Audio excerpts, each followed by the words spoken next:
Assalamualaikum warahmatullahi wabarakatuh. Berjumpa lagi di Samsoga Channel. Bagaimana kabar Anda hari ini? Semoga selalu dalam lindungan Tuhan Yang Maha Kuasa, dan semoga ternak-ternak kita selalu sehat dan pertumbuhannya bisa optimal. Terima kasih yang sudah klik video ini. Yang baru bergabung bisa dibantu subscribe, like, komennya. Dalam video kali ini kita akan sedikit membahas topik kita untuk masalah trik bagaimana caranya ternak sapi penggemukan bisa 3 bulan atau 4 bulan panen. Ada beberapa kriteria yang harus kita penuhi agar bisa mencapai target, yaitu targetnya 3-4 bulan panen. Yang pertama, kita harus membeli bibitan yang sudah cukup umur. Sudah cukup umur dan postur sudah memenuhi kriteria. Untuk idealnya sih kalau umur nggak terlalu berpengaruh ya, maksudnya karena biasanya yang penting kalau menurutku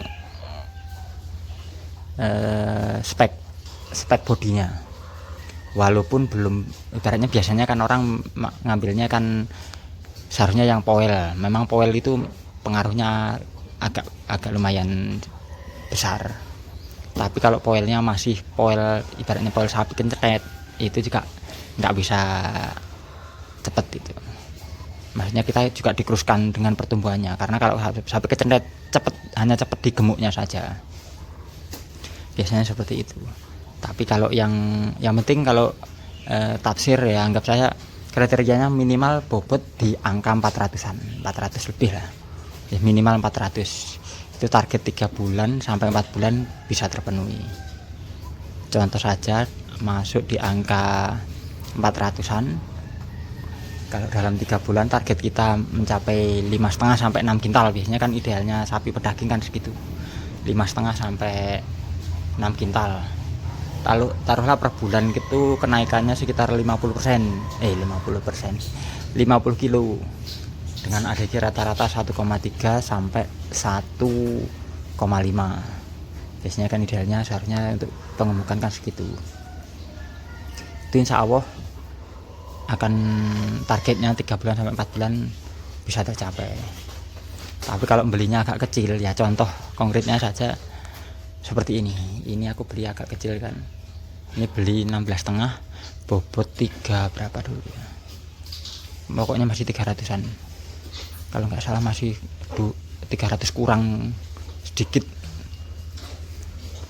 300 kurang sedikit, akhirnya agak lama. Ini di sini berarti sudah 4 bulan. Kalau terlalu kecil masih ke tulang kan ya, ini 4 bulan, ini sekitar 4 bulanan. Sekarang 400-an lebih. Jadinya kan belum bisa dikeluarkan. Jadinya itu kalau ngambilnya terlalu kecil, 4 bulan masih belum bisa. Ini rata-rata ini juga sama, masih agak kecil ini masuknya. Ini 300 kurang, kalau nggak salah 390-an ini masuknya, harga 16,5. Ini jadi agak lambat, 4 bulan belum bisa keluar. Kalau dijual masih sayang lah, karena ini masih masa-masa pertumbuhan, masih sapi 4 kintalan kan, kita jadinya agak molor, bisa jadi 6 bulan atau 7 bulan baru bisa panen. Kalau dijual segini sayang, karena masih masa-masa pertumbuhan. Kalau yang seperti ini contohnya, ini masuk sekitar 410 apa 414 itu, pokoknya 400-an, ini 400 lebih. Ini jogroknya kan lebih tinggi, lebih panjang, cuma lebih kurus. Insya Allah ini 3 bulan 4 bulan akan cepat bisa pertumbuhannya. Nanti kalau per bulannya antara 40 sampai 50 kilo per bulan ya, insya Allah 3 bulan 4 bulan sudah bisa panen. Ini masuk masih 2 minggu.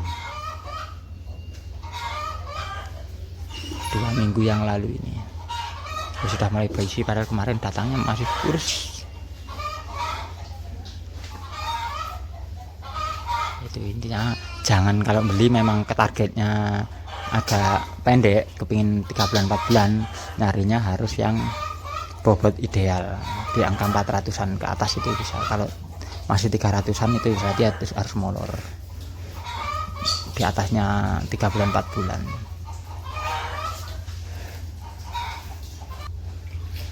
Dan juga karena kelemahannya, kalau sapi terlalu kecil itu memang irit pakannya lebih sedikit, tapi juga diikuti dengan pertumbuhannya. Ini berarti kalau 4 bulan sekarang 400-an lebih, mungkin sekarang 4 berapa ya, 400 lebih lah. Berarti per bulan ini paling sekitar 35 kilo. Memang makannya sedikit karena sapi 3 kintalan paling kan 3 kilo per makan, jadi 6 kiloan lah, lebih murah. Tapi kalau sekarang ini sudah kuat hampir 4 kiloan ini sekali makan nih konsentratnya. Pertumbuhannya sekarang juga agak cepat, kalau dulu agak lambat karena memang sesuai makannya sedikit, pertumbuhannya juga sedikit. Itu ya, cuma kelemahannya kalau diputar, kalau belinya agak kecil ya agak lambat, tidak berusaha 3 bulan 4 bulan panen. Kalau yang gede seperti ini insya Allah ya kita coba sama-sama kita buktikan ya. Saya juga masih peternak pemula, sama-sama kita belajar.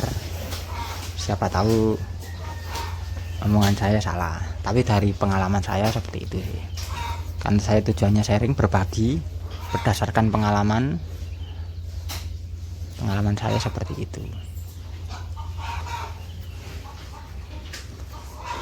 Ya cuma enaknya kalau beli yang agak kecil bisa banyak, cuma agak lama. Ibaratnya ini dulu pembelian 16,5 agak kemahalan aku, karena belum pernah beli sapi kecil tafsir, jadi masih salah aku, mikirku 300 lebih kan, ternyata masih 300 kurang dulu.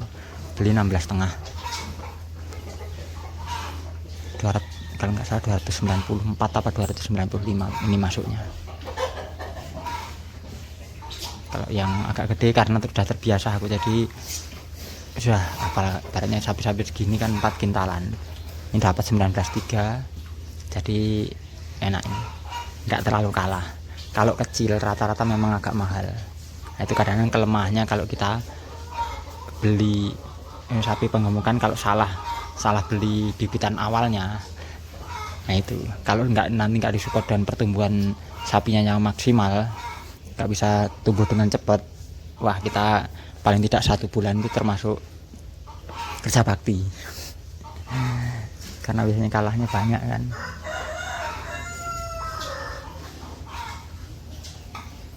Coba nanti kita lihat dari belakang ya, kalau untuk spek-speknya biar lebih cepat.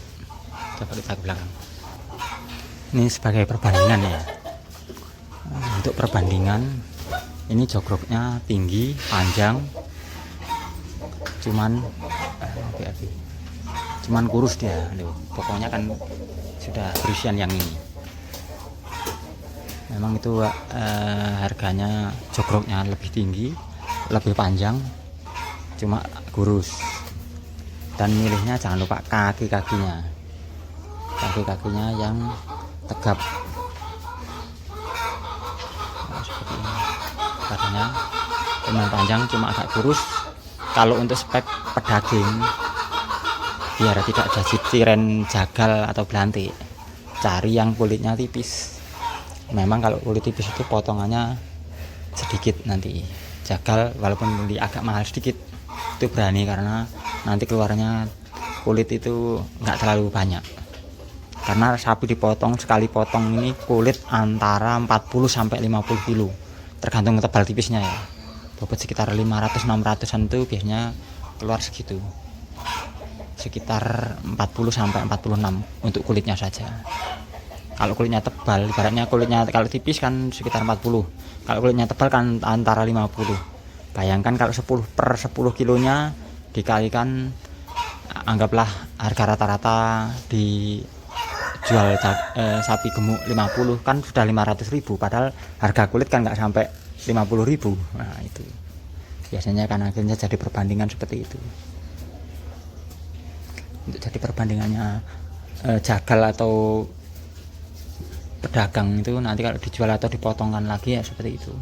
Kalau tebal dia akan mengurangi labanya.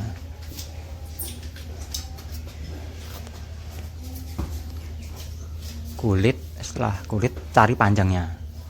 Untuk sapi yang panjang itu karkasnya keluarnya lebih bagus daripada sapi yang pendek. Maksudnya dari pendek itu bukan tingginya ya. Kalau tinggi itu hanya kaki ke atas kan, panjangnya yang sini, dari sini ke sini. Jadi panjangnya ke sini ya, sini sama ke sini nih. Karena nanti perolehan dagingnya di antara ibaratnya di iga itu lebih banyak juga. Kalau di tempong semuanya ibaratnya sapinya sama, tebal dan lebarnya sama ibaratnya. Tapi kalau kurang panjang nanti perolehan daging di sekitaran iga ke sana itu, iga sepanjang iga ini ya, nanti perolehan dagingnya berbeda kalau pendek. Jadi kalau cari yang panjang itu, apalagi kalau bentuk karkas yang tulang tulang tengahnya itu tidak diambil, perolehannya akan lebih bagus begitu. Dan kaki-kaki jangan lupa cari yang tegap, karena penggemukan akan disupport dengan pakan yang tinggi, ibaratnya dipacu pertumbuhannya. Kalau kakinya nggak kuat, melengkung, akan lambat ya, pasti agak gemuk dikit dia, dari nalurinya kakinya nggak kuat, dia akan makannya berkurang lagi begitu.